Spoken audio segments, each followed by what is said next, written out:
અત્યારે રાજકોટમાં સસ્તું સોનું અપાવવાની લાલચે એક વ્યક્તિ સાથે 6 લાખની છેતરપિંડી થઈ ગઈ. આ કેસમાં પોલીસે હવે 6 આરોપીઓને ઝડપી લીધા છે, જેમાંથી 2 આરોપી પોલીસના આઉટસોર્સિંગ ડ્રાઈવર હતા. તેમણે ઠગાઈના આ સમગ્ર મામલાને લઈને પોલીસની જીપનો પણ ઉપયોગ કર્યો. આ તમામ શખ્સોએ ચાની દુકાન ચલાવતા મૈયા ગમારા નામના વ્યક્તિને ફસાવી દીધો. મુનાફ નામના શખ્સે પહેલાં તેને સસ્તું સોનું આપવાની લાલચ આપી અને તેની પાસેથી પહેલાં 50,000 રૂપિયા પડાવ્યા અને બાદમાં આસિફ નામના શખ્સ સાથે મળીને સોનું અપાવવાનું કહીને માધાપર ચોકડી લઈ ગયા. ત્યાં જઈને રૂપિયા 5.5 લાખ પડાવી લીધા અને પ્લાન મુજબ બંને પોલીસ ડ્રાઈવર ત્યાં દરોડાના બહાને પહોંચ્યા અને તમામને ધમકાવીને રૂપિયા પડાવી લીધા.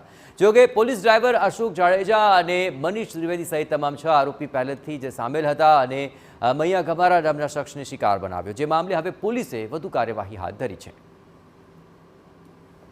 સાયબર ક્રાઇમમાં જે ગાડી હોય બોલેરો એના ઉપર એક ડ્રાઈવર હતો અને અન્ય એક ડ્રાઈવર હતો. તેની નોકરી બીજી જગ્યાએ, તેમ છતાં એને મદદગારી કરી અને ગુનો આચરેલ.